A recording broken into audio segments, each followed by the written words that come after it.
After I took my daughter to the airport for her business trip to Chicago, my 8-year-old grandson tugged at my sleeve and whispered, "Grandpa, we can't go home. I overheard Mom and Dad planning something terrible against you." We hid in a neighbor's shed. 10 minutes later, I froze in horror. A black van pulled up.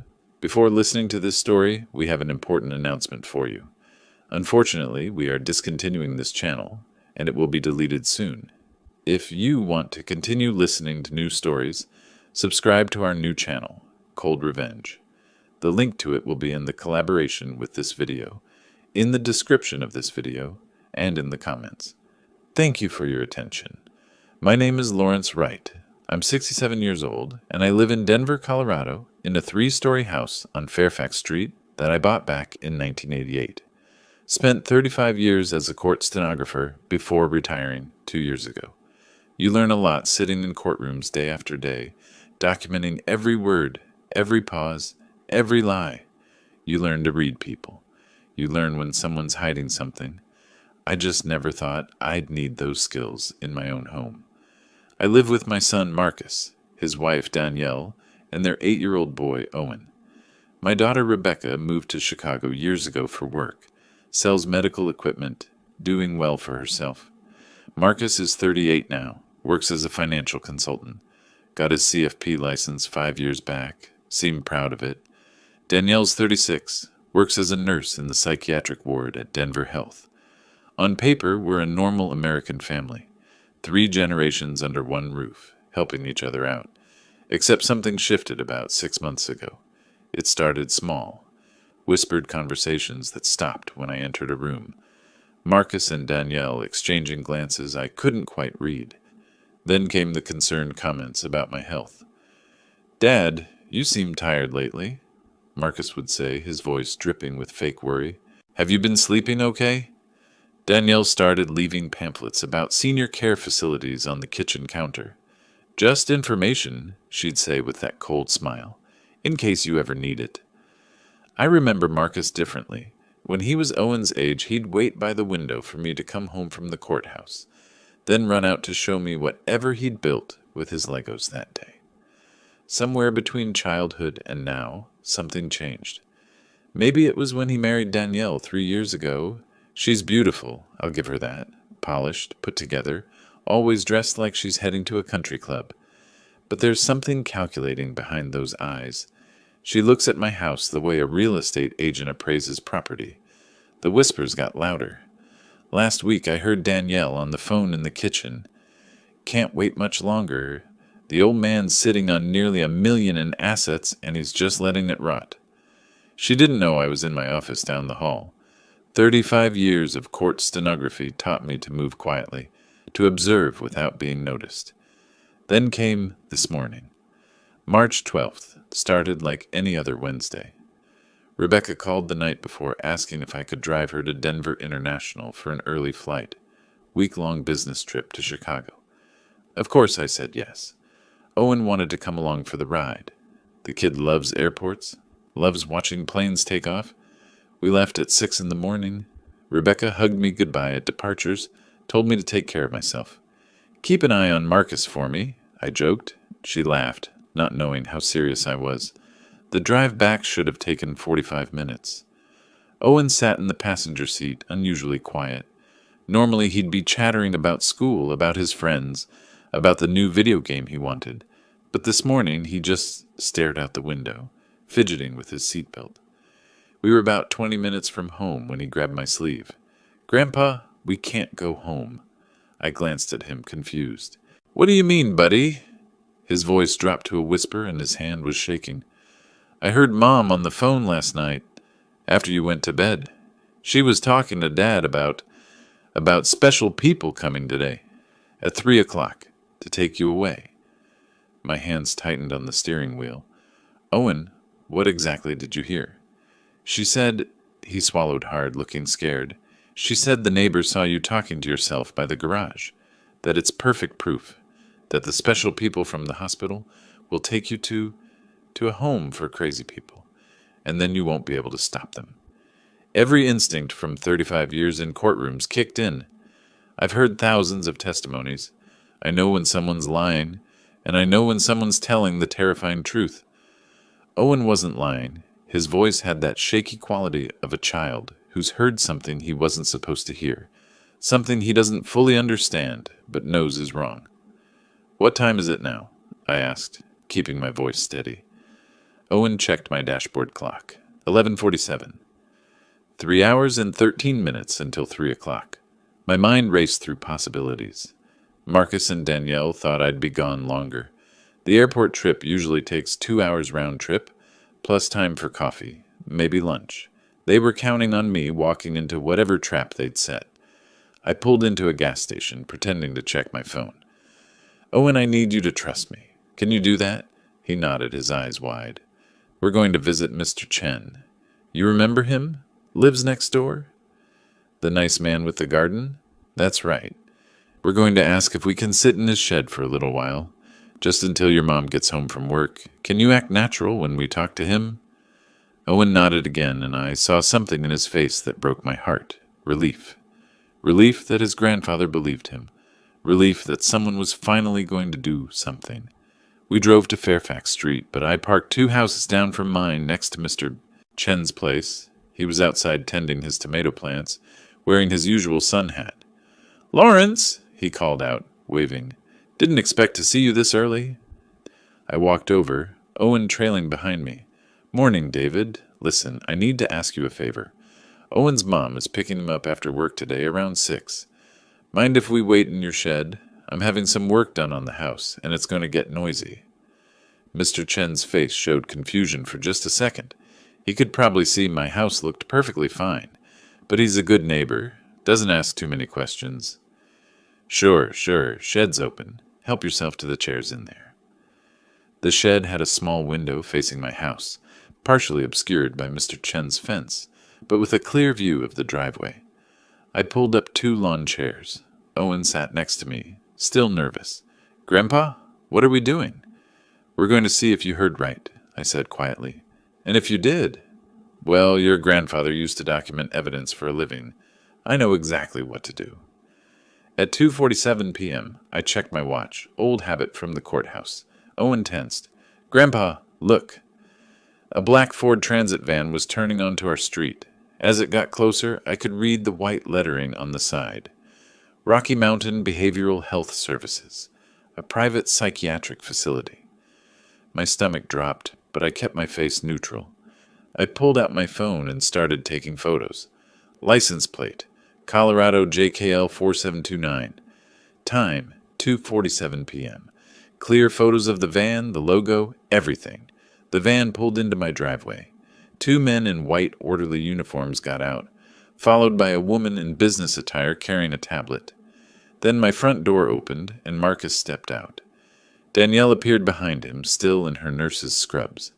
I couldn't hear what they were saying, but I could read body language. Marcus was gesturing toward the house, checking his watch, looking frustrated. The woman with the tablet kept glancing at her phone. After about 10 minutes of conversation, all 3 people from the van looked increasingly uncomfortable. Marcus's face was getting red. I could see it even from here. Angry red, the color he turns when things don't go his way. Finally, the woman shook her head. The 2 orderlies got back in the van.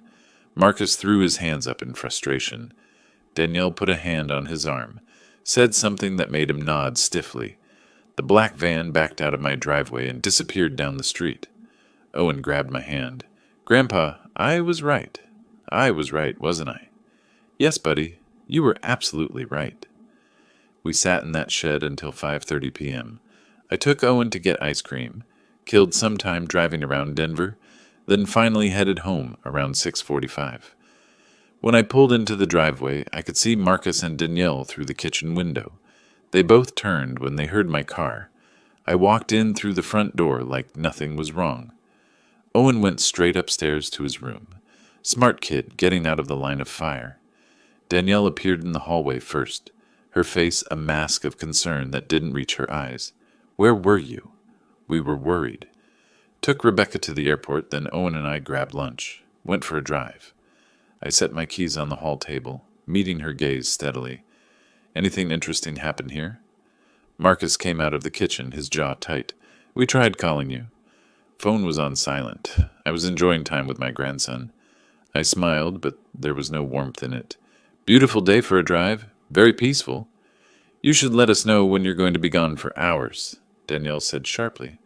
"At your age?" "At my age," I interrupted, my voice going cold. "I can take a drive without reporting to anyone. I'm 67, not 97, and I'm certainly not incompetent." The word hung in the air between us. Incompetent. The legal term for what they were trying to prove. "Dad, we're just worried about you," Marcus started. "Really? That's touching." I walked past them toward the stairs. "I'm going to my office. Need to organize some files." I felt their eyes on my back as I climbed the stairs. In my office, I closed the door and pulled out my phone. The photos were clear. License plate, company name, timestamps. I downloaded them to my computer, backed them up to 3 different locations. Then I opened my desk drawer and pulled out something I hadn't used since retirement, my old Stenomask digital recorder. Court stenographers use them to capture every word in a courtroom, creating legally admissible transcripts. This particular model can record for 72 hours continuously, has a date and timestamp, and the files are encrypted with chain of custody protocols. I stared at it for a long moment. 35 years I spent in courtrooms, watching lawyers build cases word by word, watching criminals hang themselves with their own testimony. I knew how evidence worked. I knew what was admissible and what wasn't. I knew how to document a conspiracy. That night, lying in bed, I made my decision. I wasn't going to be a victim. I wasn't going to let my own son steal my life, my freedom, my dignity.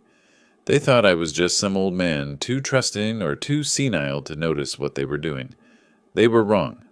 I might be 67, but I spent 3.5 decades documenting every kind of crime you could imagine, and now I was going to document my own son's betrayal, word by word, lie by lie, until I had enough evidence to bury them. They wanted to play legal games. Fine. I wrote the playbook. The next morning I woke up at 5:30 a.m., same as always. The house was quiet. Marcus and Danielle didn't surface before 7. I made coffee, sat at the kitchen table, and started planning. In my office, I had boxes of equipment from my stenography days. The Stenomask recorder was just the beginning. I had 3 wireless microphones, small enough to hide anywhere. I had audio splitters, backup drives, transcription software that could convert voice to text with timestamps and speaker identification. I had 35 years of knowledge about chain of custody, evidence preservation, legal admissibility. I spent the next few days setting up my surveillance. I hid the first microphone inside an old radio in the living room, antique-looking thing that Danielle always complained about, but Marcus insisted we keep because it was Dad's. The irony was delicious. The second went behind the refrigerator in the kitchen, tucked into the ventilation space. The third I installed in my own office, hidden in the spine of a fake law book on my shelf. Each microphone fed to the digital recorder in my locked filing cabinet. The recorder ran continuously, backing up to encrypted cloud storage every 6 hours. If they found one microphone, I'd still have 2 others. If they found the recorder, I'd still have the cloud backups.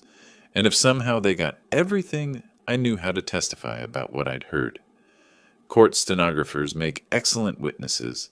We're trained to remember exact wording, exact context, exact timeline. The hardest part was acting normal. Marcus and Danielle were watching me. I could feel it. Danielle started making comments about my forgetfulness, pointing out when I misplaced my reading glasses, which she'd moved, or claiming I'd repeated a story I'd never told.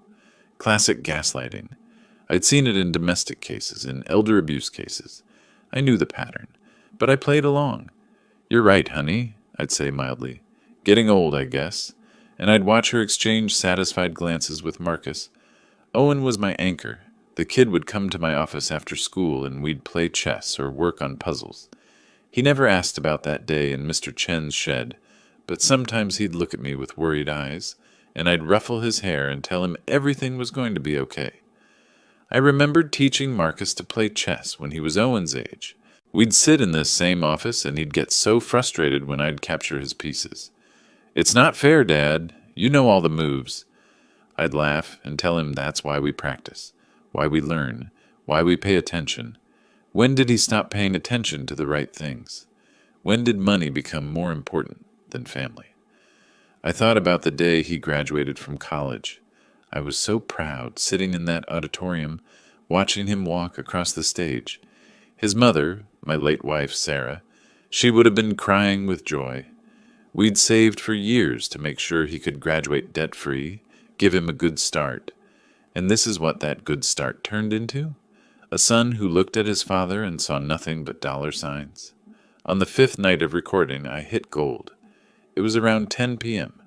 I was in my office, headphones on, listening to the day's recordings while transcribing them. Owen was asleep. I assumed Marcus and Danielle were in their bedroom, but the living room microphone picked up their voices. They must have come back downstairs. Danielle's voice cold and calculating. The first attempt failed because he wasn't home.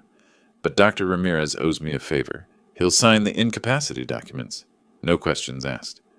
Marcus: "And then what? We file for guardianship?" "Exactly. Once the court appoints us as guardians, we can access everything. The house, the retirement fund, the trust he set up for Owen. All of it. Your father won't be able to hire a lawyer if we freeze his accounts first." My hand froze on the transcription keyboard. They were laying out the entire plan, step by step, not knowing I was documenting every word. Marcus continued: "I already filled out the home equity line of credit application at Wells Fargo, used his signature from his tax returns, scanned and printed. $85,000 should be enough to start." Danielle laughed. "Perfect. By the time he figures out what's happening, he'll be in a facility and we'll have power of attorney. The old man's been sitting on nearly $1 million in assets, and he's doing nothing with it. We deserve this, Marcus. We've put up with him long enough." I sat back in my chair, the headphones still on, listening to my son and daughter-in-law plan to steal my life. The recording kept running. I kept typing, creating a transcript with timestamps, speaker identification, exact wording. This was admissible evidence. This was conspiracy to commit fraud. This was elder financial abuse. This was forgery. This was everything I needed. I remember Marcus at 16, getting his driver's license. I let him borrow my car for his first solo drive. He came back 3 hours late, the tank empty, and admitted he'd driven to Boulder to see a girl. I was furious, but I didn't punish him. I sat him down and talked about responsibility, about trust, about how freedom comes with accountability. He'd looked at me with those earnest teenage eyes and promised he'd be more responsible, promised he understood. I should have punished him then. Maybe if I had, he'd understand there are consequences. Maybe if I hadn't been so soft, so trusting, so desperate to be the cool dad, the understanding dad, he would have learned that actions have repercussions. But I'm not soft anymore, and I'm done being understanding. The next day, I contacted a private investigator, found him through courthouse connections. Gerald Hoffman, former Denver PD detective, now running his own firm. We met at Washington Park, 2 old guys on a bench feeding pigeons, looking like we were discussing the weather. I showed him the photos of the black van, played him portions of the recording on my phone through earbuds, told him about the forged bank documents Marcus had mentioned. Gerald listened without interrupting, his cop face on, neutral, processing, analyzing. When I finished, he let out a low whistle. "Mr. Wright, this is serious. If they're forging bank documents and medical records, that's felony territory. But you're smart to document everything first. Give me a week. I'll dig into their finances, check with Wells Fargo about that application, verify this Dr. Ramirez connection. You keep recording. And Mr. Wright," he looked at me seriously, "watch your back. If they figure out you know, they might accelerate their timeline." I nodded. I understood the risks. But I'd spent 35 years in courtrooms watching people underestimate the quiet ones, the patient ones, the ones who paid attention to details. Marcus and Danielle thought I was just a harmless old man, too trusting to notice, too weak to fight back. They were about to learn the most important lesson I never taught my son.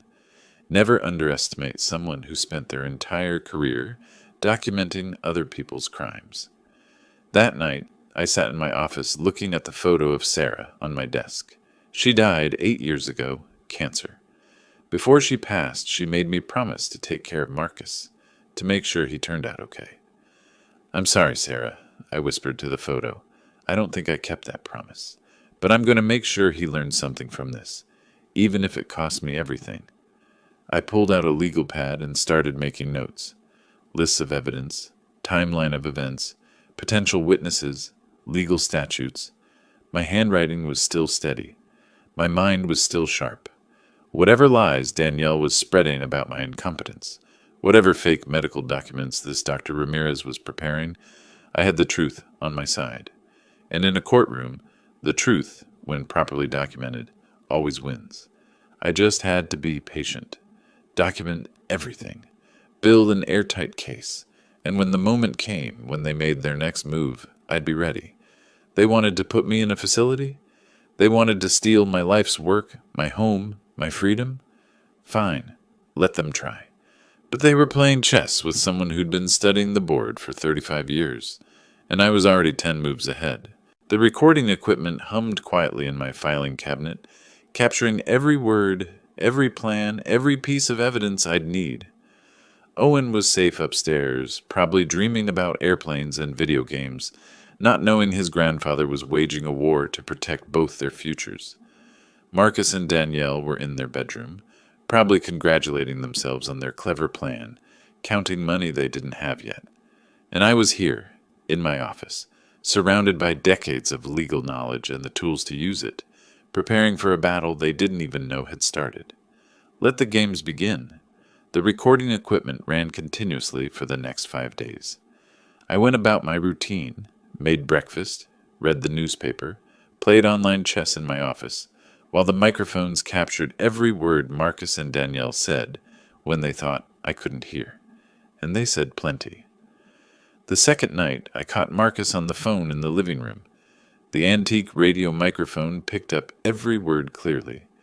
"No, Tom, I can't cover the margin call right now. I need another 2 weeks.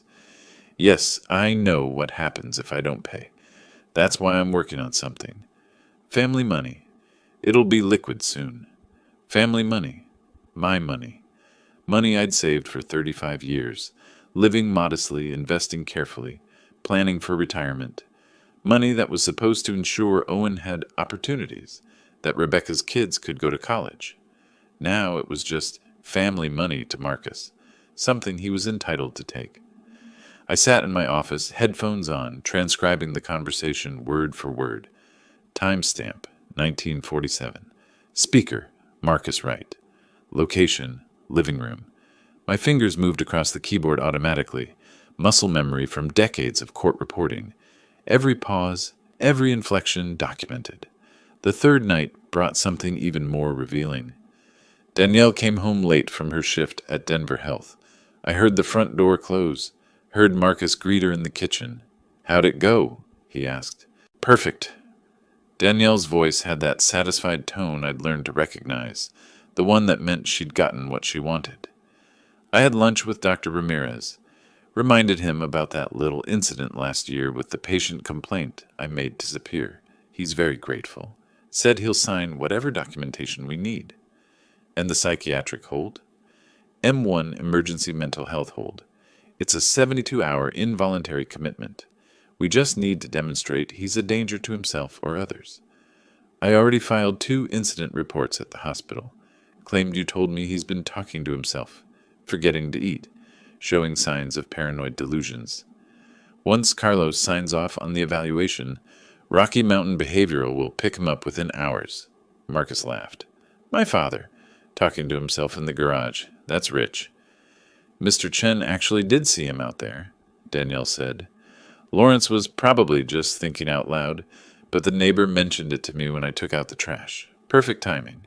It corroborates our story. I was thinking out loud. I'd been mentally working through a chess problem while organizing my vintage stenography machines. Apparently that was now evidence of dementia. The irony was almost funny. Almost. What about the money? Danielle continued. Have you secured the credit line? Filed the application yesterday. Used his signature from his tax return, scanned it, cleaned it up in Photoshop, printed it on the bank forms.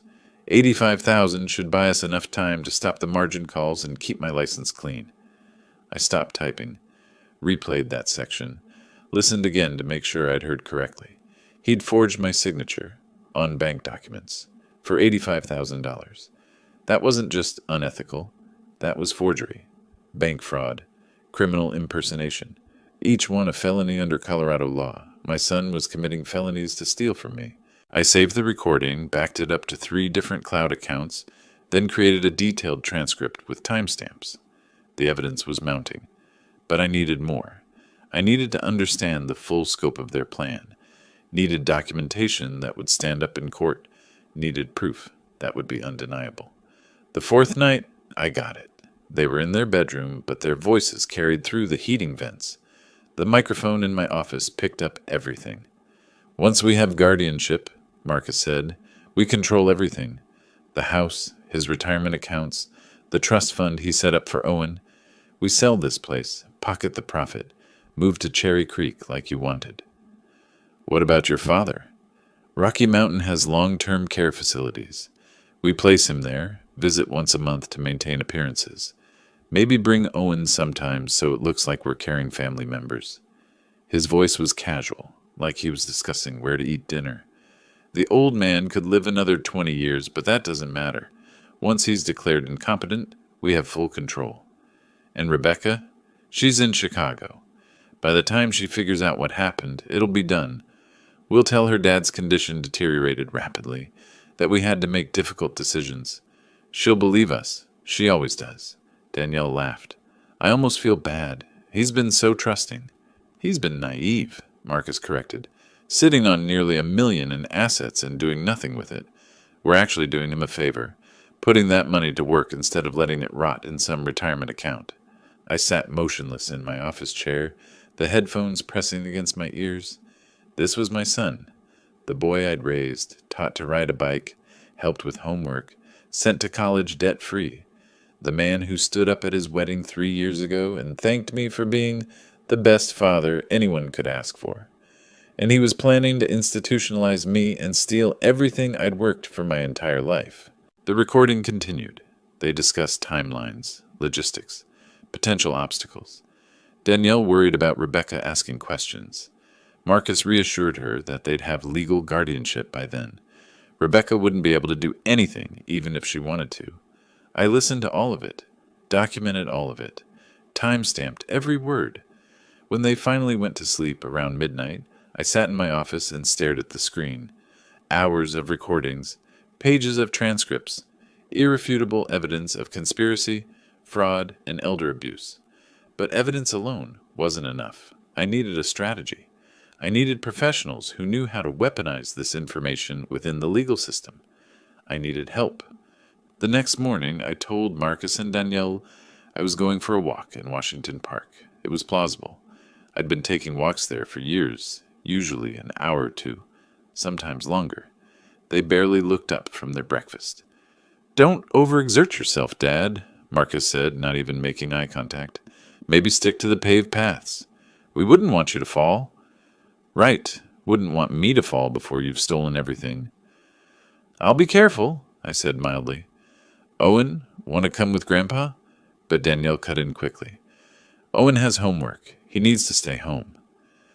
The boy looked disappointed but didn't argue. I ruffled his hair and left. Washington Park was 15 minutes away. I'd arranged to meet Gerald Hoffman at 10 a.m. near the lake. He'd given me specific instructions. Bench near the boathouse. I'll be feeding the ducks. Approach naturally, sit down, we'll look like 2 old guys chatting. I found him exactly where he said he'd be. Gray-haired, fit for his mid-50s, wearing jeans and a Colorado Rockies cap. He had a bag of breadcrumbs and was tossing them to a small crowd of mallards. Mr. Wright, he said as I sat down, not looking at me. Nice morning for a walk. That's what I told my son. The one planning to steal your life? Now he glanced at me, his expression neutral, but his eyes sharp. Cop eyes. I recognized them from 35 years in courtrooms. Tell me what you have. I pulled out my phone, showed him the photos of the black van from that first afternoon, license plate clearly visible, company name, timestamp. Then I played him a 2-minute clip of the conversation I'd recorded 3 nights ago. Danielle discussing Dr. Ramirez and the M1 hold, Marcus describing the forged bank documents. Gerald listened without interrupting, his face expressionless. When the clip ended, he let out a low whistle. Mr. Wright, this is serious. We're talking multiple felonies. Forgery, conspiracy to commit fraud, elder financial abuse, possibly practicing medicine without proper evaluation protocols. He turned to look at me directly. You're smart to document everything, but we need more. I need to verify the bank fraud, confirm the application exists, and that the signature is forged. I need to track down these medical forms Danielle mentioned, and we need to identify this Dr. Ramirez, establish the quid pro quo she referenced. How long will that take? Give me a week. I have contacts at Wells Fargo, and I know people at Denver Health who owe me favors. The medical board takes fraud seriously. If your daughter-in-law is falsifying documents, they'll want to know. He stood up, tossed the last of the breadcrumbs to the ducks. Keep recording. Keep documenting. Don't let them know you suspect anything. Can you do that? I've been doing it for 5 days. Good. One more thing. Watch your back. If they figure out you know, they might accelerate their timeline. Stay alert. He walked away, hands in his pockets. Just another retiree enjoying the park. I sat on that bench for another 20 minutes, watching the ducks, thinking through next steps. Gerald would handle the investigation, but I needed legal protection. I needed someone who understood elder law, asset protection, guardianship statutes. I needed a lawyer who specialized in exactly what Marcus and Danielle were trying to do to me, and I knew exactly where to find one. A week later, I sat in an office on the 28th floor of a downtown Denver high-rise, looking out over the city while Patricia Chen reviewed the evidence I'd brought. She was younger than I expected, late 40s, sharp-featured, dressed in a charcoal suit that probably cost more than my monthly pension. Her office was minimalist. Glass desk, leather chairs, a wall of law books that looked well used. A plaque on her desk read, Patricia Chen, Partner, Morrison & Chen, LLP, Elder Law and Estate Protection. I'd found her through courthouse connections, made some calls to retired judges I knew, asked who handled elder financial abuse cases. Her name came up 3 times. She set down the transcript I'd printed, 47 pages covering the last week of recordings, and looked at me with something between respect and concern. Mr. Wright, you've documented a textbook case of elder financial exploitation, conspiracy, forgery, fraud, abuse of medical authority. But we need to act strategically. She pulled out a legal pad, started making notes. First priority, independent psychiatric evaluation. We need a forensic psychiatrist to assess your cognitive function, create an official record that contradicts any claims your son and daughter-in-law might make. To prove I'm not incompetent, to prove you're completely competent, we need documentation so thorough that no court would even consider a guardianship petition. I'm thinking Dr. Martin Foster, he's a forensic psychiatrist, works with the court's unimpeachable reputation. His evaluations are comprehensive. MMSE testing, cognitive assessments, full psychiatric workup. I nodded. What else? Second, we restructure your assets immediately.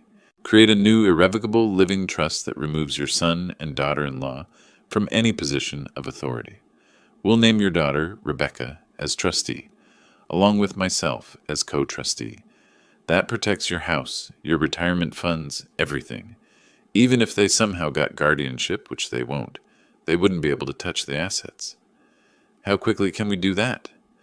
I can have the documents drawn up within 3 days. We'll need a notary, video documentation of the signing to prove competency, witnesses. It'll be ironclad. She tapped her pen against the legal pad. Third, we notify Wells Fargo about the forged credit line application. That triggers a fraud investigation, freezes the application, and creates a paper trail we can use later. Later? Patricia looked at me steadily. Mr. Wright, what your son and daughter-in-law are doing isn't just unethical, it's criminal. The question is, how far do you want to take this?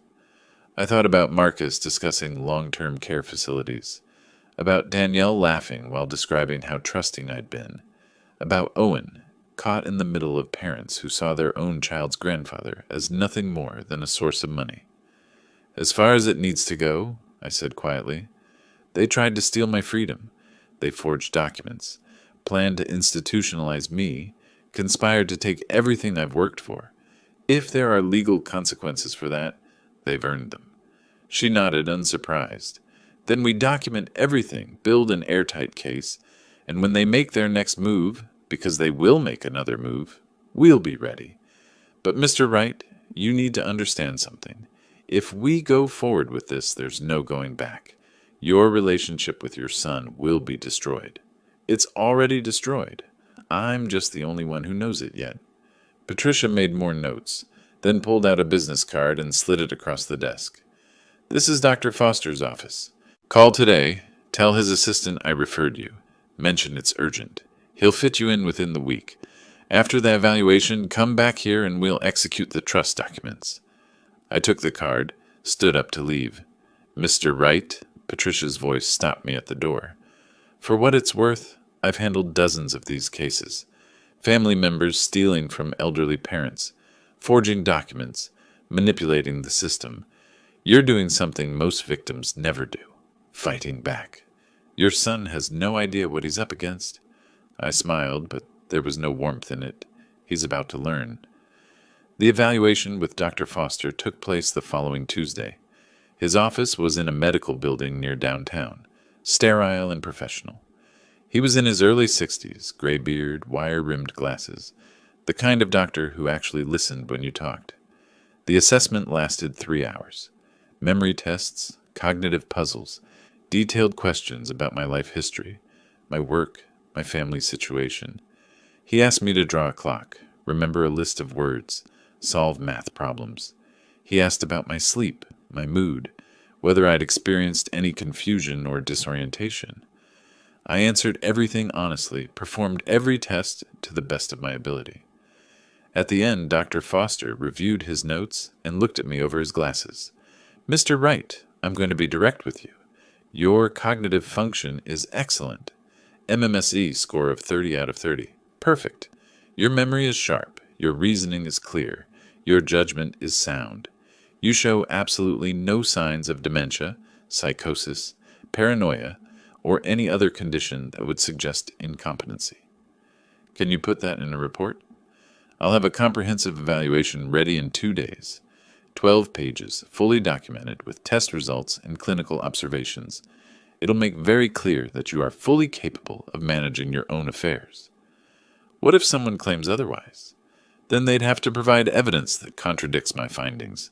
And given the thoroughness of this evaluation, that would be extremely difficult. He leaned back in his chair. Ms. Chen briefed me on your situation. I've seen cases like this before. Family members trying to manipulate the system for financial gain. Your documentation and this evaluation will make their efforts very difficult to succeed. I left his office with a strange feeling in my chest. Not quite hope, but something close to it. For the first time since Owen's warning in the car, I felt like I wasn't just reacting to what Marcus and Danielle were doing. I was building something, a defense, a counterattack, a trap. 3 days later, I was back in Patricia Chen's office, this time with a notary present and a video camera recording. Rebecca had flown in from Chicago. I'd called her, told her I needed to update some estate documents, kept it vague. She didn't know about Marcus's plans. Better that way for now. The new irrevocable living trust was 40 pages long.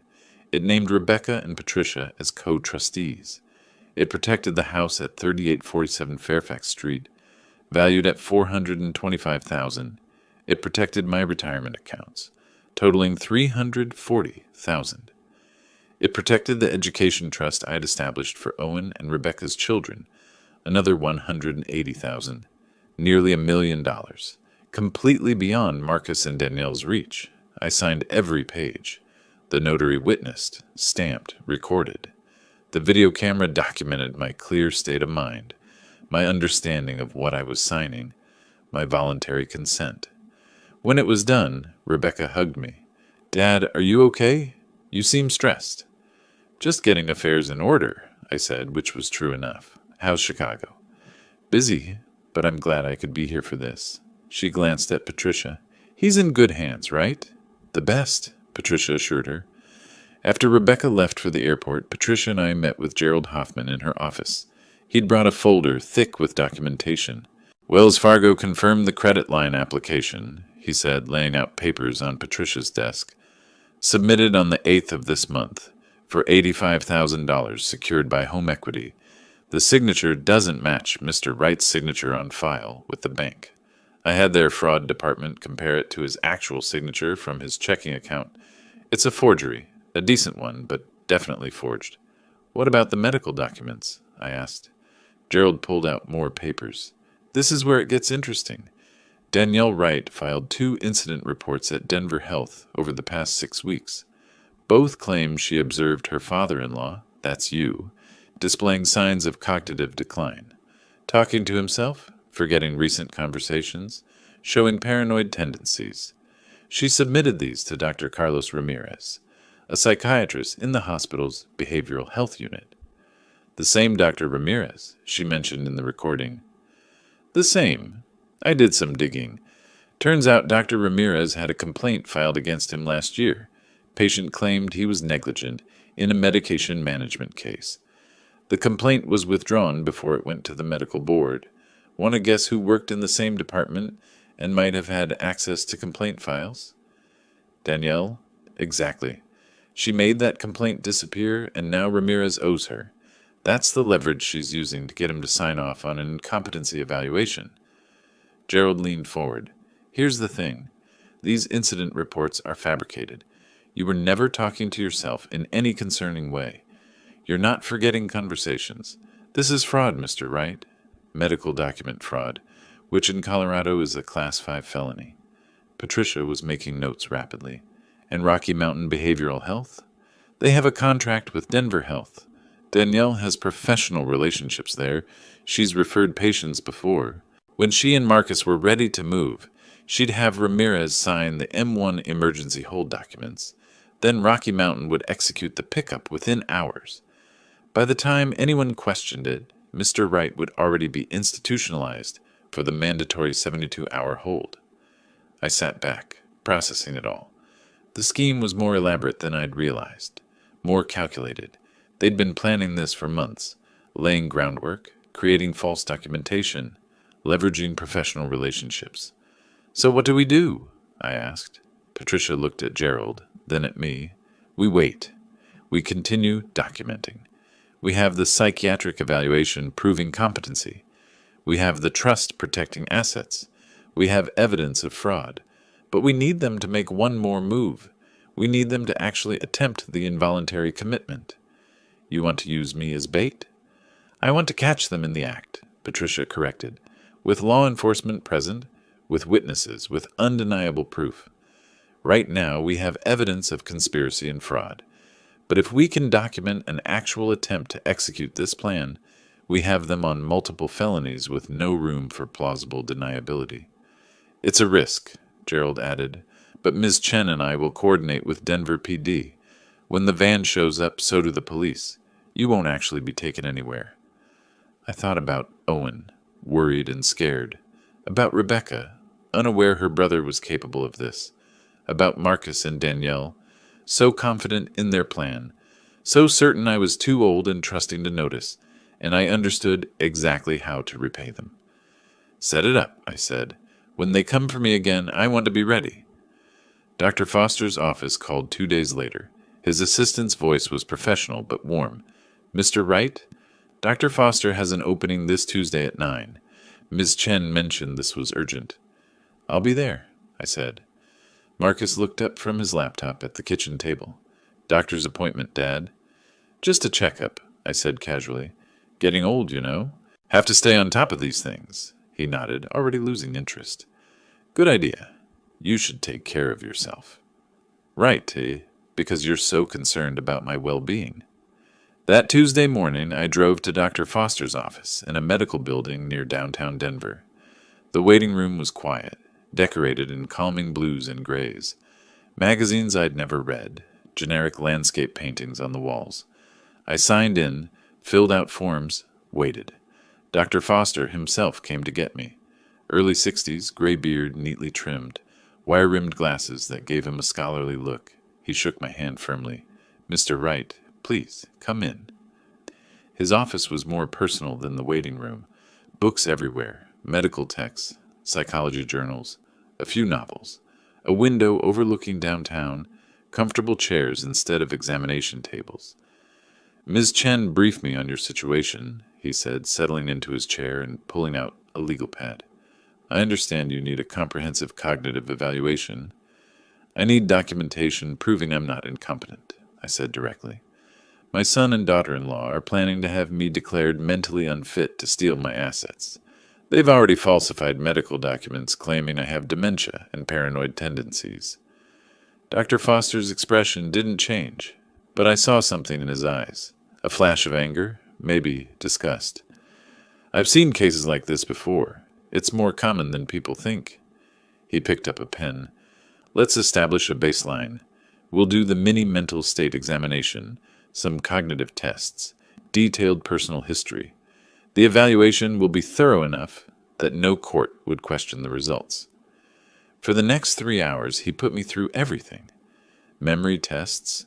He'd give me a list of words, have me repeat them immediately, then again 15 minutes later. I remembered all of them. Math problems, pattern recognition, drawing exercises. He asked me to draw a clock showing 3:15. Easy. He asked about my work history, my daily routine, whether I experienced any confusion or disorientation. "Do you ever forget where you are?" "No." "Have conversations you don't remember having?" "Never." "Any difficulty managing your finances, medications, daily tasks?" "I manage everything myself. I balance my checkbook to the penny every month. I cook my own meals. I maintain my house." He made notes, asked follow-up questions, administered more tests. When we finished, he reviewed his papers and looked at me over his glasses. "Mr. Wright, your cognitive function is excellent. MMSE score of 30 out of 30. Perfect. Your memory is sharp, your reasoning clear, your judgment sound." He tapped his pen against the notepad. "You show absolutely no signs of dementia, psychosis, paranoia, or any condition suggesting incompetency. I'll have a comprehensive report ready in 48 hours. 12 pages, fully documented with test results and clinical observations." What if someone tries to claim otherwise? Then they'd need evidence contradicting my findings. Given the thoroughness of this evaluation, that would be extremely difficult. He leaned forward slightly. "Mr. Wright, people who try to manipulate the system for financial gain rely on their victims being isolated and undefended. You've built yourself a very strong defense." I left his office feeling something I hadn't felt in weeks: confidence. Not just in my own capabilities, but in the plan Patricia and Gerald were helping me execute. We were building a wall they couldn't climb over, dig under, or break through. The following week, Patricia had all the trust documents ready. I met her at her office on a Thursday afternoon. This time, Rebecca was flying in from Chicago. I'd called her, told her I wanted to update my estate planning, kept it vague enough that she didn't ask too many questions. When she arrived, I hugged her tight. "How's work?" "Exhausting, but good." She studied my face. "Dad, are you okay? You sounded stressed on the phone." "Just being responsible, making sure everything's in order." We went into Patricia's conference room. A notary was already there, along with a video camera on a tripod. Patricia laid out the documents, 40 pages of legal language that boiled down to one simple fact. I was protecting everything I'd worked for. "This is an irrevocable living trust," Patricia explained to both of us. "It names Rebecca and myself as co-trustees. All assets transfer into the trust. The house at Fairfax Street, valued at $425,000, your retirement accounts totaling $340,000, and the education fund for Owen and Rebecca's children, another $180,000. Rebecca's eyes widened. Dad, that's nearly $1 million? That I worked 35 years to save, I said, and I want to make sure it's protected. We went through every page. I signed, the notary witnessed and stamped. The camera recorded everything. Patricia asked me questions on camera. Did I understand what I was signing? Was I doing this voluntarily? Did I have any questions about the documents? I understand perfectly, I told the camera. I'm of sound mind, and I'm choosing to protect my assets through this trust. No one is forcing me or manipulating me. When it was done, Rebecca hugged me again. I'm glad you're doing this, Dad, but why now? Because I'm getting older, honey, and I want to make sure everything's handled properly if something happens to me. She didn't need to know about Marcus. Not yet. That conversation would come soon enough, but today wasn't the day. After she left for the airport, Patricia and I sat in her office with Gerald, who'd arrived while we were signing documents. The trust is ironclad, Patricia said. Even if they somehow convinced a court to appoint them guardians, which won't happen, they couldn't touch the assets. The trustees are Rebecca and myself. Marcus has no authority. Gerald pulled out his folder. Wells Fargo confirmed the credit application. I met with their fraud department yesterday. The signature doesn't match Wright's signature on file. They're freezing the application and filing a report with law enforcement. What happens next? I asked. We wait for them to make their next move, Patricia said. Based on the recordings, they'll try the involuntary commitment again. When they do, we'll be ready. I've already coordinated with Denver PD. Officer Johnson and Officer Martinez will be on standby. When the Behavioral Health Service shows up, so do we, with police, with evidence, with Dr. Foster's evaluation proving competency. They'll be caught in the act, Gerald added. No plausible deniability, no way to talk their way out. We'll have them on attempted fraud, conspiracy, forgery, elder abuse, multiple felonies.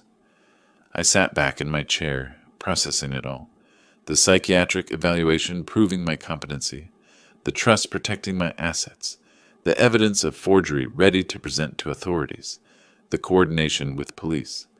We weren't just defending anymore. We were setting a trap. How long until they try again? I asked. Gerald checked his notes. Based on the conversations you've recorded, they're getting desperate. Marcus mentioned margin calls, debts coming due.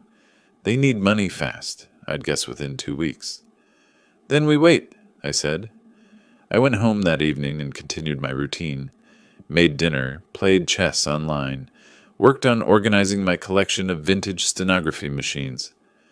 Marcus and Danielle were in the living room, speaking in low voices I couldn't quite hear from my office. But I didn't need to hear them. The microphones would capture everything. Later that night, I put on my headphones and listened to the day's recordings. Marcus was on the phone with someone, probably his margin call creditor. I need 2 more weeks. Yes, I understand the penalties. I'm working on securing funds, family assets. It'll be liquid soon. I just need time. Danielle's voice sharp. We can't wait 2 weeks. Rick from Wells Fargo called me today. Asked if I knew anything about a home equity application in your father's name. I played dumb, but Marcus, they're asking questions. Then we move up the timeline. Carlos can have the M1 documents ready by next week. We'll say Lawrence is a danger to himself. Rocky Mountain can pick him up within hours once Carlos signs off. Do it. We're out of time. I stopped the recording, saved it, backed it up. They were accelerating, which meant our trap would spring sooner than expected. Perfect. The next morning I called Patricia. They're moving up their timeline, probably within a week. Then we'll be ready. I'll alert Officer Johnson. Gerald will monitor.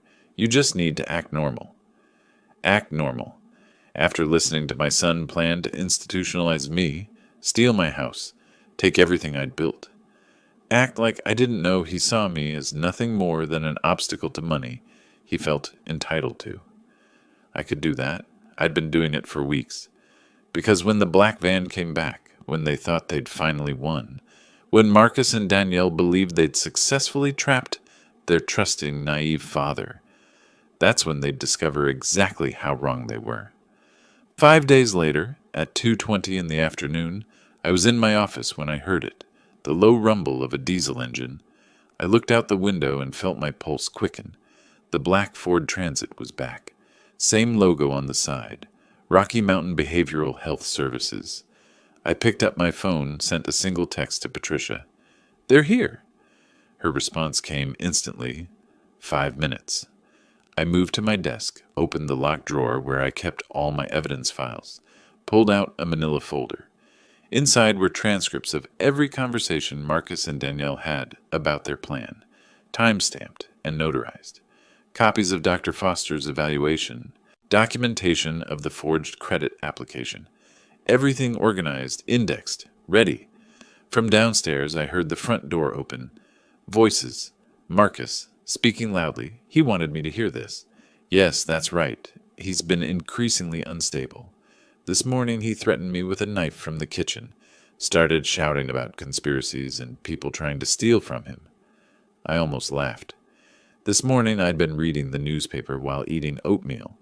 The only thing I'd threatened was the crossword puzzle. A different voice, male, authoritative. And you're certain he's a danger to himself or others? Absolutely certain. That was Danielle. I'm a nurse at Denver Health. I've observed clear signs of psychotic breaks, paranoid delusions. He's stopped taking his medications. I didn't take any medications, but she'd know that wouldn't matter if I was already institutionalized. We have the M1 emergency hold documentation, the male voice continued. Dr. Ramirez from Denver Health signed off. Where is Mr. Wright currently? His office, second floor, Marcus said. Please be careful. He might become violent. I heard footsteps on the stairs. Heavy boots. Multiple people. I stayed seated at my desk, hands folded calmly, waiting.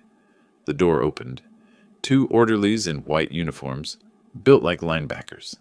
Behind them, a man in his early 40s, wearing a white coat, carrying a clipboard. Dr. Carlos Ramirez, I presumed. Mr. Wright? Ramirez's voice was professionally sympathetic.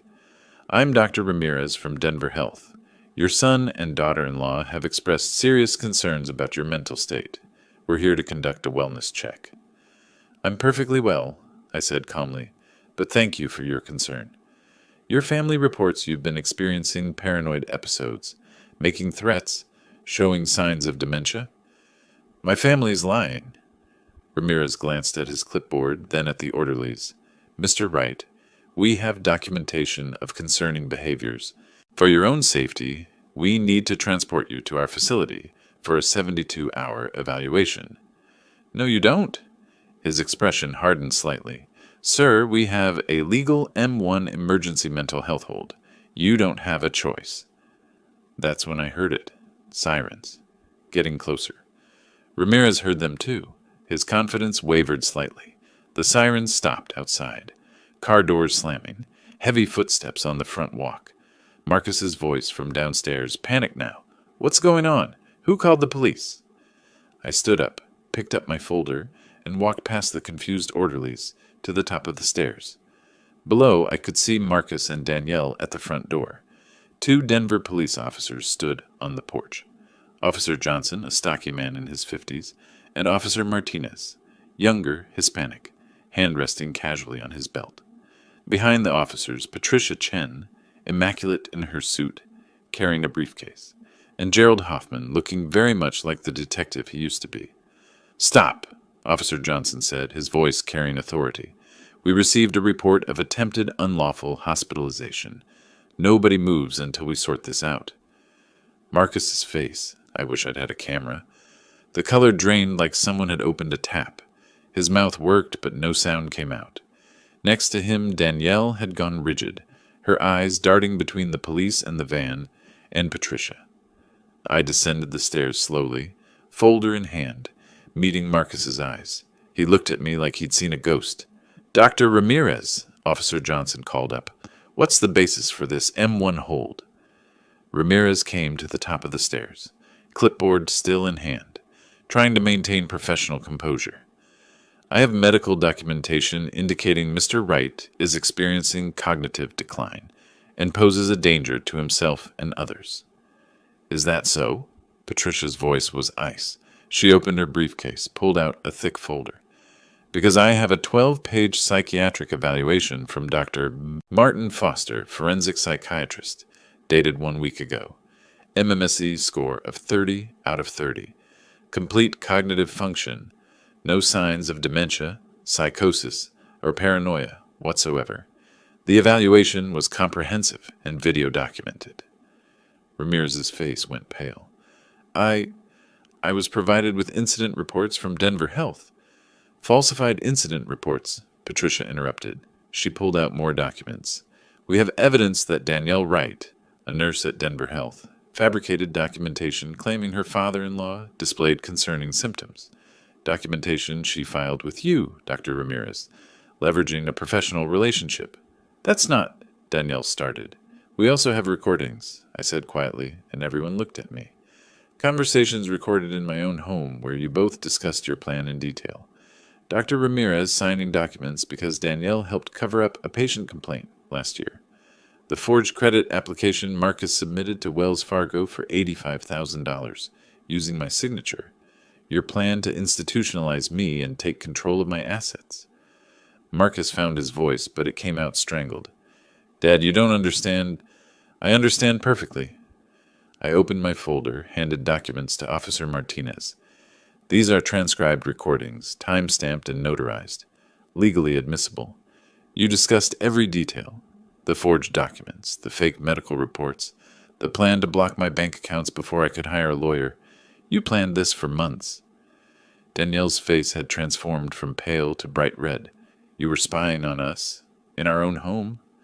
My home, I corrected, that I own, where you live as guests. And yes, I documented your conspiracy to commit fraud. Officer Johnson was reading through the transcripts, his expression growing darker. He looked at Marcus and Danielle. Marcus Wright, Danielle Wright, I need you both to step outside. This is insane, Marcus's voice cracked. We were trying to help him.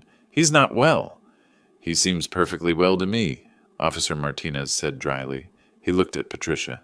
Ma'am, what else do you have? Patricia pulled out more documents like a magician with an endless handkerchief.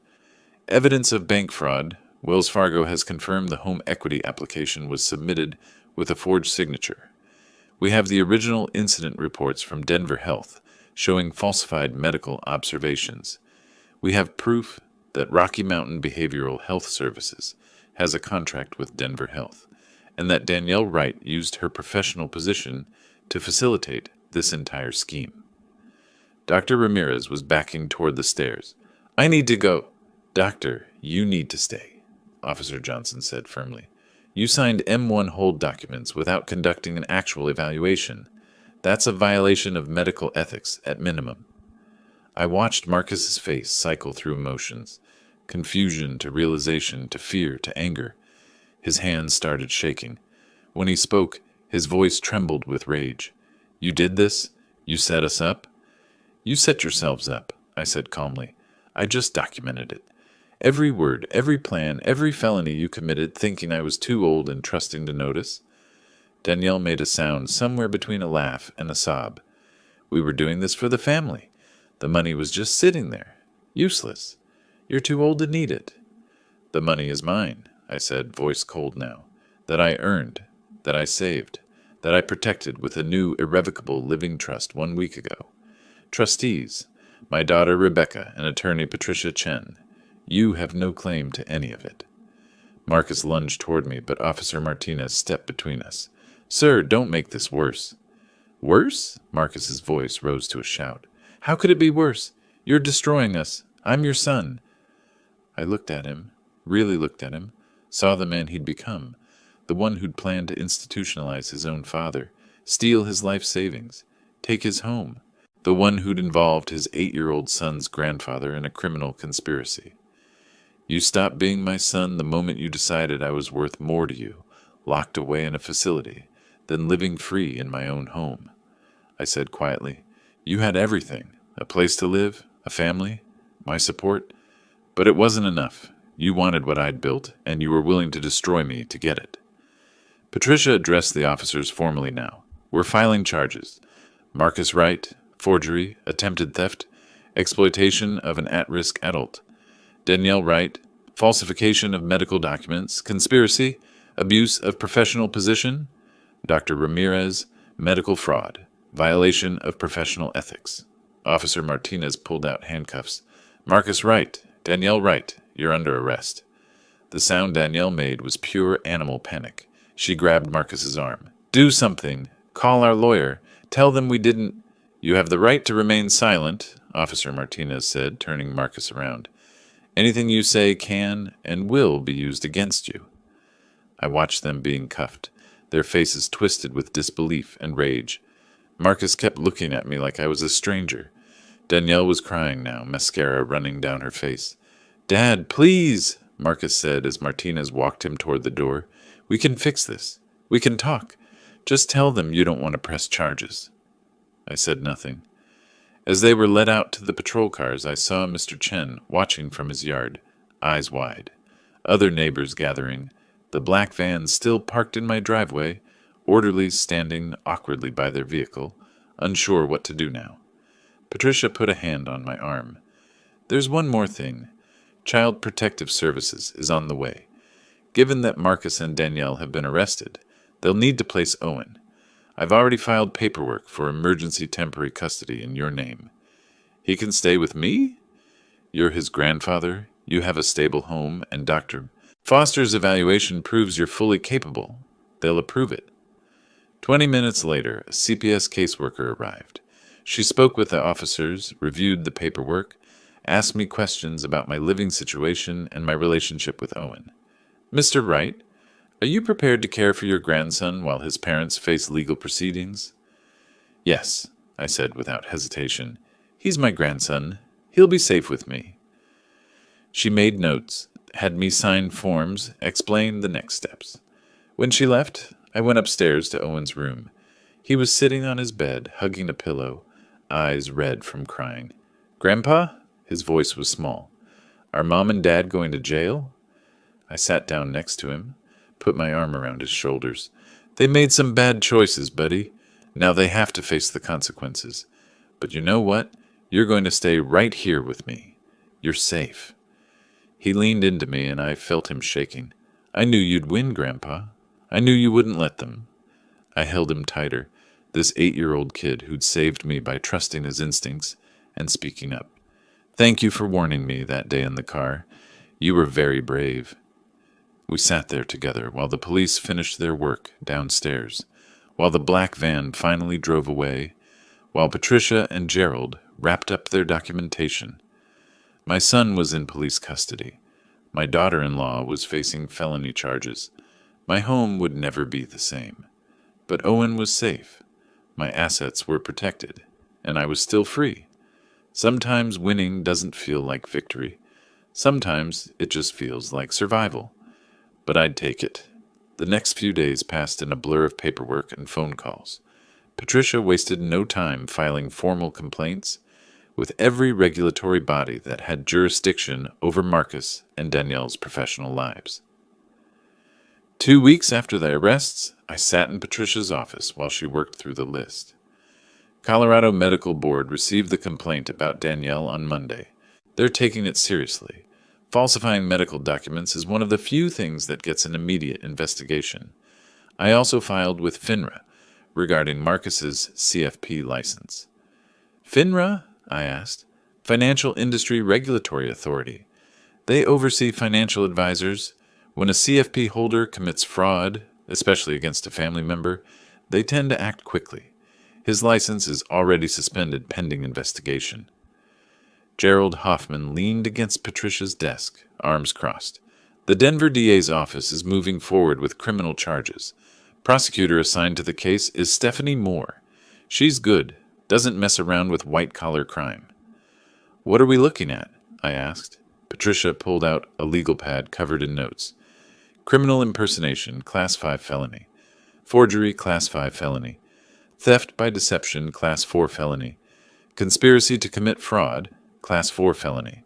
And the big one, exploitation of an at-risk adult, Class 3 felony. Combined, Marcus and Danielle are facing serious time if convicted. Will they go to trial? Depends on if they can afford a decent lawyer, Gerald said.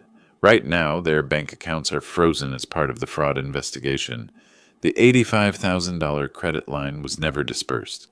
Wells Fargo caught it in time, so they don't have access to any substantial funds. I thought about Marcus, who'd always driven a new car, always dressed in expensive suits, always projected success. Now he couldn't even hire his own attorney. Good, I said quietly.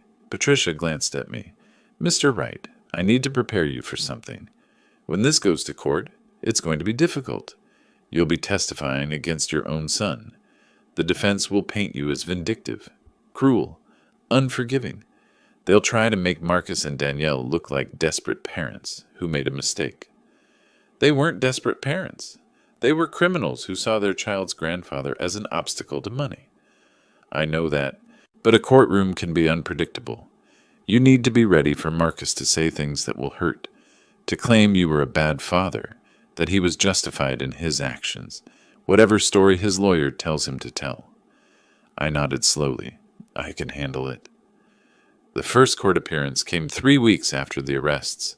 Patricia drove me to Arapahoe County Courthouse, a modern building in downtown Denver. We went through security, took the elevator to the 3rd floor, found the correct courtroom. Inside, the room was smaller than I expected. Wood paneling, fluorescent lights, rows of benches like church pews. At the front, a judge's bench, the witness stand, tables for prosecution and defense. Marcus and Danielle were already there, sitting with a court-appointed attorney, a tired-looking man in his 50s, wearing an off-the-rack suit. Public defender, I assumed. They'd gone from plotting to steal nearly $1 million to relying on free legal representation. Marcus saw me enter, and his face hardened. Danielle looked away, but I caught the flash of hatred in her eyes. Prosecutor Stephanie Moore was a woman in her 40s, sharp-featured, wearing a navy suit. She nodded to Patricia, who I learned had worked with her before. "All rise," the bailiff called. "The Honorable Judge Robert Thompson presiding."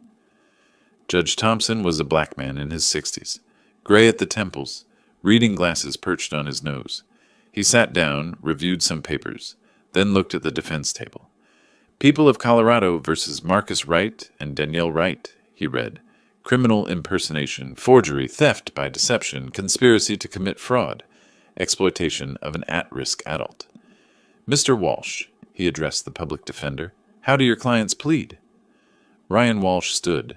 "Not guilty on all counts, Your Honor." Not guilty. Of course they'd plead not guilty. Even with recordings of their conversations, even with forged documents, even with my testimony. They'd claim it was all a misunderstanding, a family dispute blown out of proportion. Judge Thompson set bail at $150,000 each. Marcus and Danielle couldn't pay it. Their accounts were frozen, which meant they'd remain in custody until trial. As they were let out, Marcus looked back at me. His expression wasn't angry anymore. It was something worse, pleading, like he still thought I might intervene, might tell the judge this was all a mistake, might bail him out one last time. I looked away. Outside the courtroom, Patricia put a hand on my arm. "That was the easy part. The trial will be harder." "When?" "Probably 2 months. They'll try to negotiate a plea deal, but with this much evidence, the DA won't offer much. They're looking at serious consequences." 2 months. 2 months of waiting, of knowing my son was sitting in a cell, of anticipating the moment I'd have to stand in a courtroom and testify against him. But there was other business to handle first. A week later, I received letters from both the Colorado Medical Board and FINRA. The medical board was conducting a formal investigation into Danielle's nursing license. FINRA had temporarily suspended Marcus's CFP certification pending their own review. Then 3 weeks after the first court appearance, a second letter arrived from FINRA. I opened it at my kitchen table while Owen was at school. The letter was formal bureaucratic language that boiled down to one simple fact. Marcus Wright had been found morally unfit to serve as a fiduciary, based on his attempted fraud against a family member. His certified financial planner license was permanently revoked. He would never work as a financial advisor again. I sat there holding the letter, thinking about all the years Marcus had worked toward that certification. The studying, the exams, the professional development. Gone. All of it gone because he decided stealing from his father was easier than earning money, honestly. Owen came home from school that afternoon and found me in my office, organizing paperwork. He'd been quieter since the arrest, more withdrawn. The school counselor said it was normal. Processing trauma took time. "Grandpa," he said from the doorway, "can I ask you something?" "Always, buddy." "Are Mom and Dad gonna hate me because I told you what I heard?" I set down my papers and pulled him into a hug. "No, Owen. What your parents did, that's on them, not you. You did the right thing by telling me. You might have saved my life. But they're in jail because of me. They're in jail because they broke the law, because they tried to hurt someone. That's not your fault." He nodded against my shoulder, but I could feel him trembling. This kid had been through so much, listening to his parents plot against his grandfather, watching them get arrested, losing his home stability, and he was only 8 years old. "I love you, Owen," I said quietly. "No matter what happens with your parents, you're safe with me. Always." "I love you too, Grandpa." That night, after Owen went to bed, I sat in my office and pulled out an old photo album. Pictures of Marcus as a kid, learning to ride a bike, his first day of school, Little League baseball. Pictures of him graduating high school, then college. His wedding day, looking so happy with Danielle. Where had it gone wrong? Was it when he married Danielle, or had the seeds been there before? Had I missed signs, ignored red flags, enabled behavior I should have confronted? I'd never know for sure. But sitting there looking at photos of a son I didn't recognize anymore, I felt something I hadn't allowed myself to feel since this started. Grief. Not for what Marcus had done, not for the consequences he was facing, but for the relationship we'd had, the person I'd thought he was, the future I'd imagined we might share. That was gone now, dead and buried beneath lies, greed, and betrayal. I closed the photo album and put it back on the shelf. The phone call came on a Wednesday morning, 6 weeks after the arrests. Patricia's voice was tight with controlled anger. "We have a problem. Marcus and Danielle's attorney filed a motion yesterday. They're claiming the recordings you made are inadmissible because Colorado is a two-party consent state for recording conversations." I felt my stomach drop. What does that mean? It means they're arguing you violated the law by recording them without their knowledge. If the judge agrees, all your audio evidence gets thrown out. But I recorded them in my own home, planning to commit crimes against me. I know, and there are exceptions for recording criminal activity, but Walsh is good at what he does. He's making this a technical legal argument, not a moral one. She paused. "We have a hearing in 3 days. I need you to be prepared to testify about why you installed the recording equipment, what you were trying to protect against, the whole timeline." The hearing was held in a smaller courtroom, just the lawyers, the judge, and me. Walsh presented his argument. Colorado law required all parties to consent to recording. There were no exceptions for private residences. My recordings violated Marcus and Danielle's privacy rights. Patricia countered forcefully. "Your Honor, Mr. Wright had credible reason to believe criminal activity was being planned against him. His 8-year-old grandson warned him about a plot to have him unlawfully committed. He installed recording equipment to document evidence of that crime, not to invade privacy, but to protect himself from fraud and false imprisonment." Judge Thompson listened to both sides, asked questions, reviewed the relevant statutes. After an hour, he rendered his decision. "The recordings are admissible. Mr. Wright was recording in his own home, which he owns, after receiving a credible threat to his safety and freedom." The defendants were discussing criminal activity. Colorado law allows for recording when there's reasonable belief that evidence of a crime is being captured. Motion denied. Walsh's face tightened, but he nodded. Marcus and Danielle, sitting at the defense table, looked stricken. But Walsh wasn't done. The following week he filed a second motion, this time challenging the living trust I'd created. He argued I'd been unduly influenced by Patricia Chen, that the trust was created under duress, that I wasn't of sound mind when I signed it. Patricia laughed when she called to tell me, "They're desperate. This motion won't go anywhere. We have video documentation of you signing the trust. Dr. Foster's psychiatric evaluation proving competency, witnesses, but it shows they're running out of options." The trust challenge hearing was even shorter than the recording motion. Patricia presented Dr. Foster's 12-page evaluation, the video of the signing ceremony, testimony from the notary who'd witnessed it. Judge Thompson barely let Walsh finish his argument before denying the motion. Mr. Wright was evaluated by a forensic psychiatrist and found to be in perfect cognitive health, the judge said dryly. He signed the trust in front of witnesses, on camera, with legal counsel present. There's no basis for this challenge. Motion denied. 2 motions filed. 2 motions denied. Marcus and Danielle were fighting, but they were losing. Then came the professional consequences. 2 months after the arrests, the Colorado Medical Board completed its investigation. The letter arrived on a Friday. Danielle's nursing license was permanently revoked. The board's report cited falsification of medical records, abuse of professional position, conspiracy to commit medical fraud, and conduct unbecoming of a licensed healthcare professional. She would never work as a nurse again. Marcus had already lost his CFP license. Now Danielle had lost hers. Between them, they destroyed both their careers. The criminal trial was set for midsummer. As the date approached, Patricia prepared me for testimony.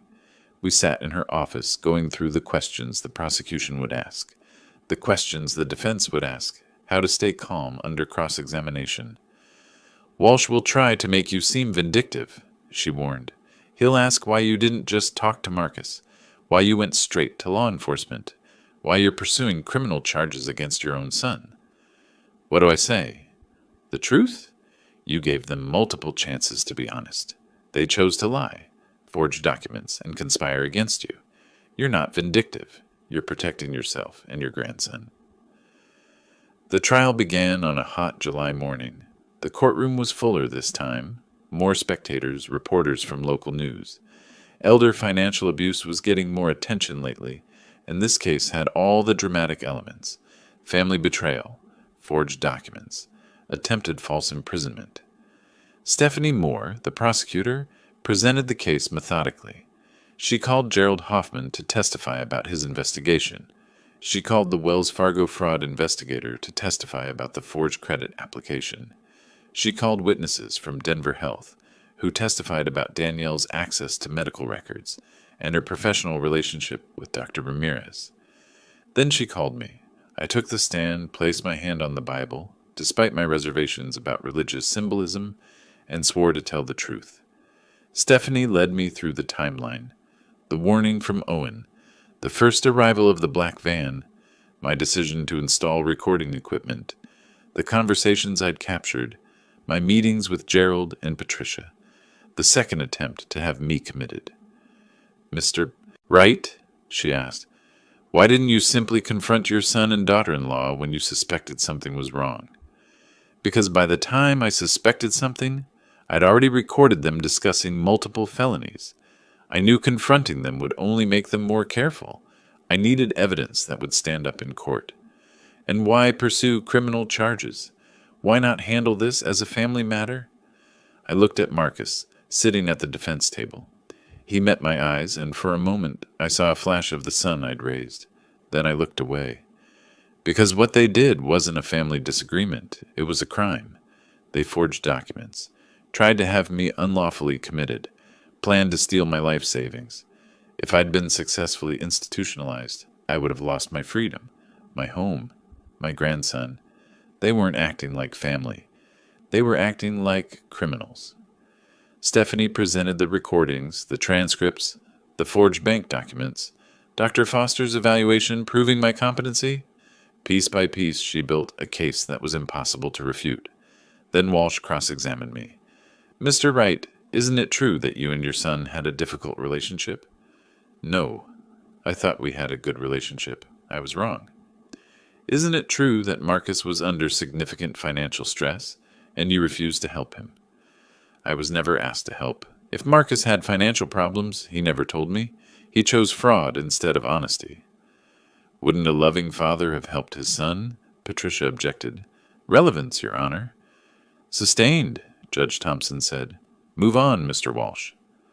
Walsh tried different angles, but nothing stuck. The evidence was too strong, the documentation too thorough. When I stepped down from the witness stand, I felt exhausted but relieved.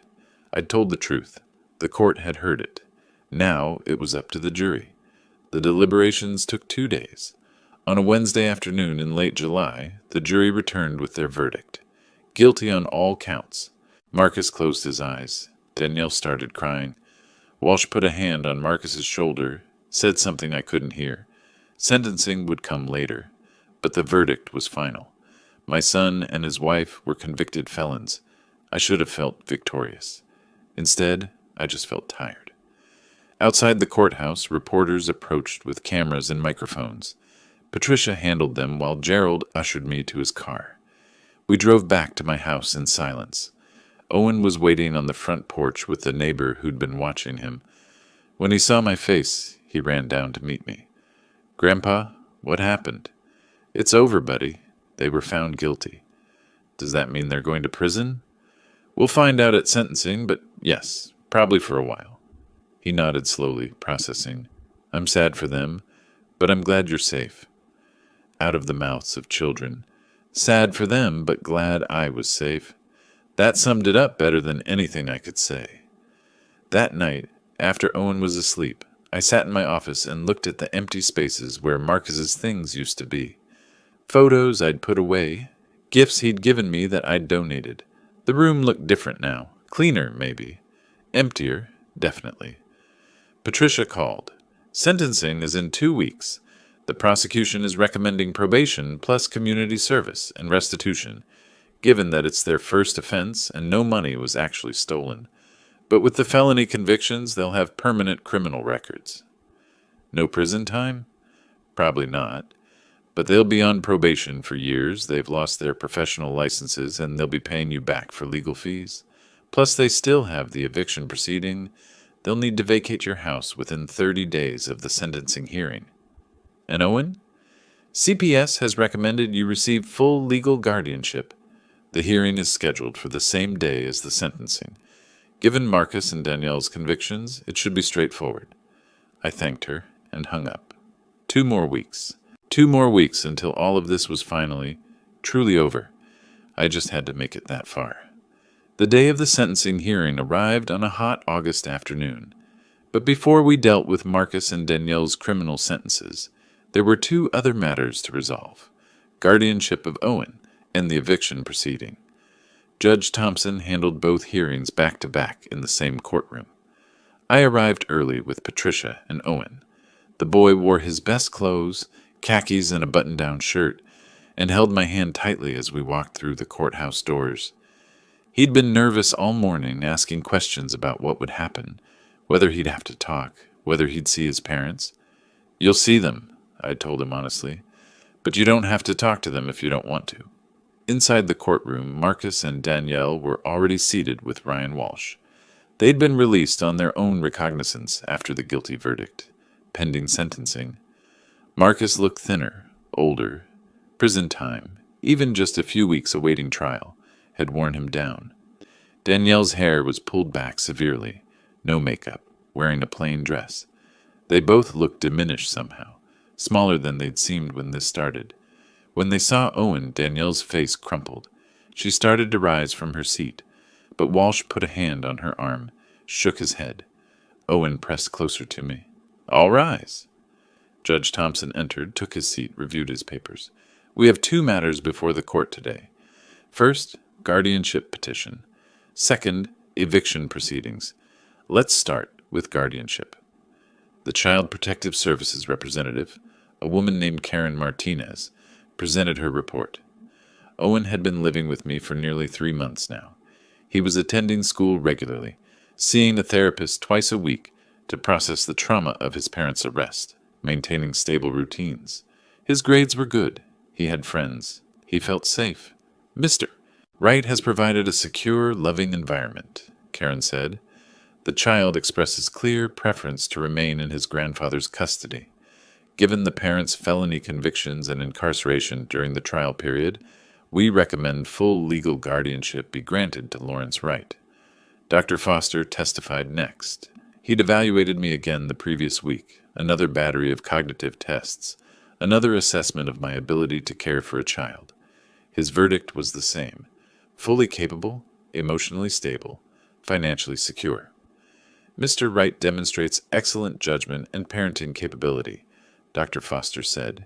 He's created a stable home environment for Owen during an extremely difficult period. The child is thriving under his care. Walsh had no meaningful counter-argument. How could he? His clients were convicted felons who'd tried to institutionalize Owen's grandfather for financial gain. They'd lost all credibility as parents. Judge Thompson didn't deliberate long. Guardianship petition granted. Lawrence Wright is awarded full legal guardianship of Owen Wright until the child reaches majority, or until such time as the court determines the parents have rehabilitated sufficiently to resume custody. Given the serious nature of the parent's crimes against a family member, I find it unlikely that custody will be returned in the foreseeable future. Owen squeezed my hand. I squeezed back. Danielle made a sound, half sob, half gasp. Marcus stared straight ahead, jaw tight. They'd lost their son. Permanently, most likely. Now, Judge Thompson continued, eviction proceedings. Mr. Wright seeks to evict Marcus and Danielle Wright from his property at Fairfax Street. Patricia stood, presented the documentation. The house deed in my name. The fact that Marcus and Danielle had been living there as guests, not tenants, no lease, no rent payments, my right as property owner to revoke that permission, especially given their criminal conduct against me. Walsh tried to argue. Your Honor, my clients have nowhere to go. They have no income. Their professional licenses are revoked. They can't afford housing. They should have considered that before committing multiple felonies against Mr. Wright, Judge Thompson said dryly. Property ownership is clear. The residents have been convicted of serious crimes against the property owner. Eviction granted. The defendants have 30 days to vacate the premises. Marcus exploded. He shot to his feet, a face red. This is insane. Dad, you can't do this. We're your family. I met his eyes across the courtroom. You stopped being my family when you tried to steal my life. We were desperate. I was in debt. I needed help. You needed to ask for help. Instead, you chose fraud. You chose to have me committed. You chose to forge documents and plan to institutionalize me. My voice was steady, cold. You made your choices, Marcus. Now you face the consequences. Your Honor? Walsh tried to intervene, but Judge Thompson had heard enough. Mr. Wright, sit down. The court has rendered its decision. 30 days to vacate. If you're not out by then, the sheriff will remove you forcibly. Marcus collapsed back into his seat.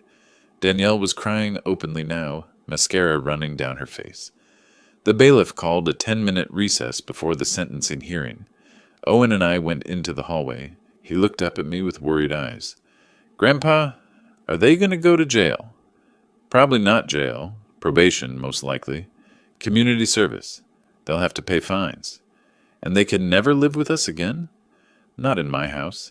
That's not your home anymore, buddy. Your home is with me. He nodded slowly, processing. I'm glad. I feel safer with you. That broke something in my chest. An 8-year-old boy, relieved to be away from his own parents. What had they become, that their own child feared them? When we returned to the courtroom, Judge Thompson was ready for sentencing. Marcus Wright, Danielle Wright, please rise. They stood. Marcus's hands were shaking. Danielle couldn't stop crying. The court has reviewed the sentencing reports, the nature of your crimes, the impact on the victim. These were serious offenses. Forgery, fraud, exploitation of a vulnerable adult, conspiracy. You targeted your own father for financial gain. You attempted to have him unlawfully institutionalized. You involved medical professionals in your scheme. You showed no remorse until you were caught. Judge Thompson paused, letting that sink in. However, the court also notes these are your first offenses. No money was actually stolen. though not for lack of trying. The victim, Mr. Wright, has indicated he doesn't seek incarceration, only justice and restitution. I'd told Patricia I didn't want Marcus and Danielle in prison. Probation was enough. I wanted them to face consequences, but I didn't want to destroy them completely. Maybe that made me weak, or maybe it made me the bigger person. I honestly didn't know anymore. Marcus Wright, you are hereby sentenced to 4 years supervised probation, 500 hours community service, and restitution to Mr. Wright in the amount of $12,000 to cover his legal fees. You will also carry a permanent felony record. Marcus nodded, jaw clenched. Danielle Wright, you are hereby sentenced to 3 years supervised probation, 400 hours community service, and restitution to Mr. Wright in the amount of $8,000. Your nursing license has been permanently revoked by the Colorado Medical Board. You will also carry a permanent felony record. Danielle's crying intensified. Additionally, Judge Thompson said, you are both prohibited from any contact with Owen Wright, except through court-supervised visitation, should you petition for such, and should the court grant it. You are prohibited from entering Mr. Wright's property. You have 30 days to vacate. This court is adjourned. The gavel fell. It was over. Marcus and Danielle were led out by the bailiff to complete their processing. They'd be released that evening, then would have to report to their probation officers within 48 hours. Outside the courthouse, reporters waited with cameras. Patricia handled them while Gerald ushered Owen and me to his car. We drove home in silence, all of us exhausted. That night, after Owen was asleep, I sat in my office and let myself feel everything I'd been holding back: relief, sadness, anger, grief, victory and loss all tangled together in a knot I couldn't untangle. I'd won. I'd protected myself and Owen. I'd achieved justice, but I'd lost my son in the process. The phone rang, Rebecca, calling from Chicago. I'd kept her updated throughout the trial, though she still struggled to believe her brother had done these things. Dad, I saw the news. It's really over? It's over. I have guardianship of Owen. Marcus and Danielle have 30 days to leave. I still can't believe Marcus did this. I keep thinking there must be some explanation, some reason. There is a reason. Greed. Desperation. The belief that he deserved what I'd earned. Take your pick. She was quiet for a moment. How's Owen? Dealing with it. He's strong, but he's also 8. This will affect him for a long time. And you? How are you? I looked around my office, at the space where Marcus's photos used to be, at Owen's backpack in the corner, his homework spread on my desk, at the life I'd built from the ruins of the one I'd had. I'm surviving, I said. That's all I can do. The eviction day came at the end of August. I'd expected drama, but Marcus and Danielle arrived at 8 in the morning with a rental truck and moved out quietly. The county sheriff stood by to supervise, but there were no incidents. I watched from the living room window as they loaded boxes, furniture, bags of clothes, everything they'd accumulated over the years of living in my house. Danielle cried the whole time, but Marcus worked mechanically, face blank. Owen stood next to me, watching his parents pack up their lives. Where will they go? He asked. I don't know. Somewhere they can afford on probation wages, I suppose. Do you think they'll ever say they're sorry? I looked down at him.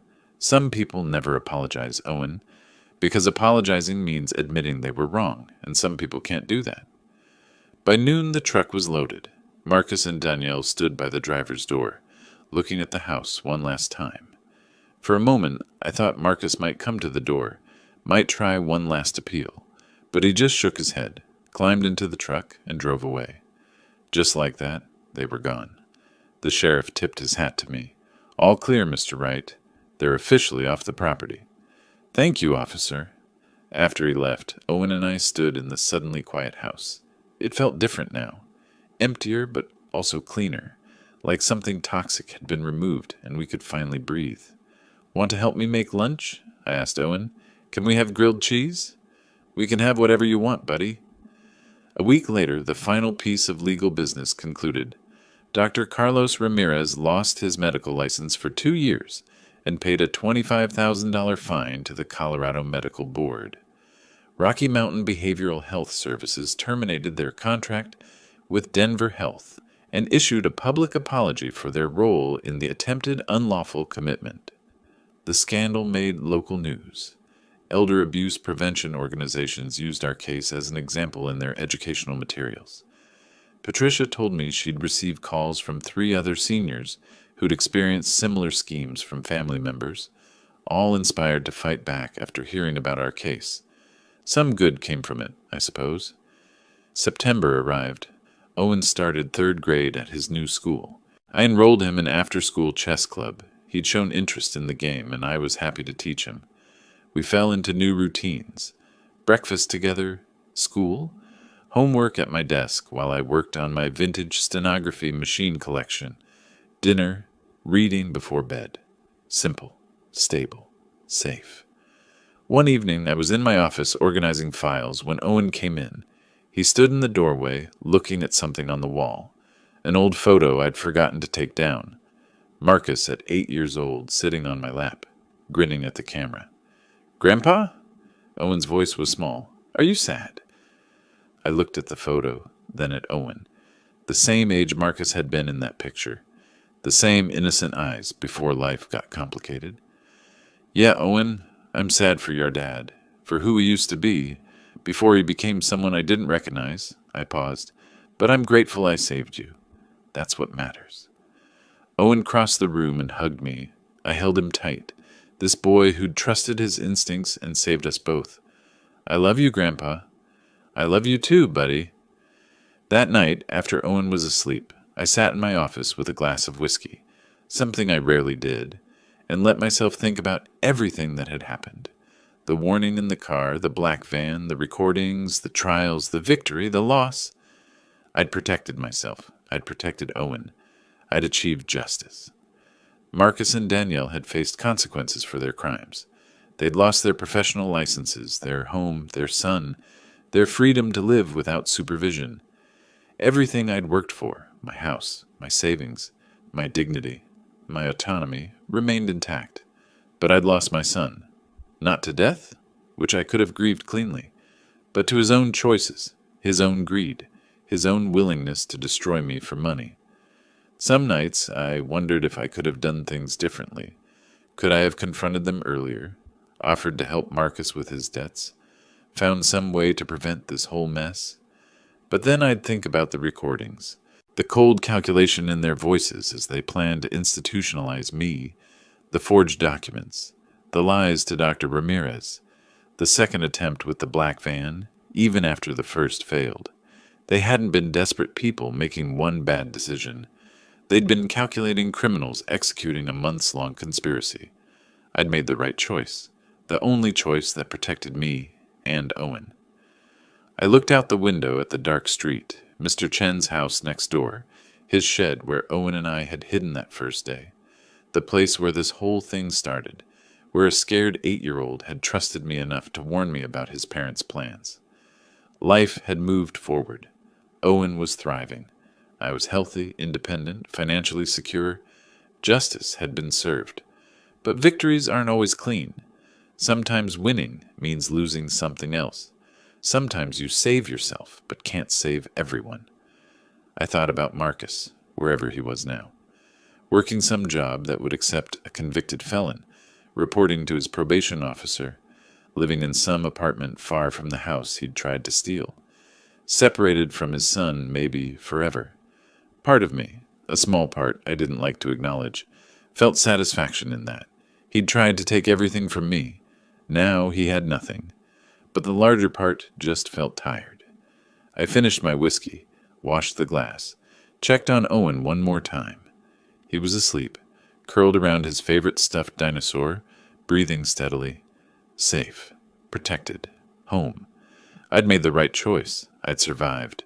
And if that meant losing my son to save myself and my grandson, well, some wars can't be won without casualties. Some relationships can't be saved, only ended.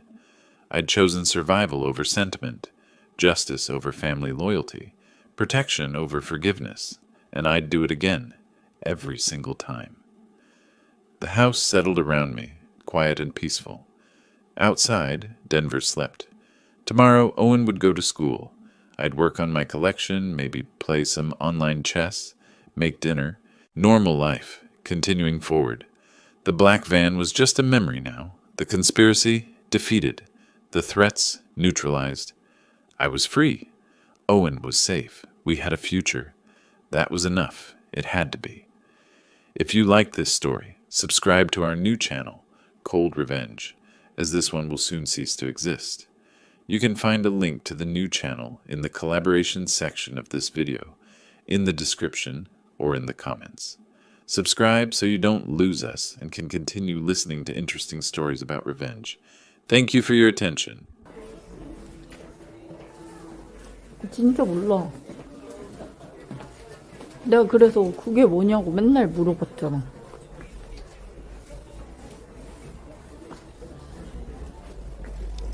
진짜 모른다니까, 구라가 아니고.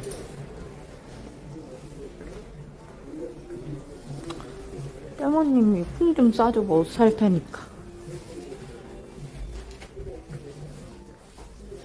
아니, 언니 오빠들은 보라를 봤던 사람이라서 알겠지만 난 몰라. 그래서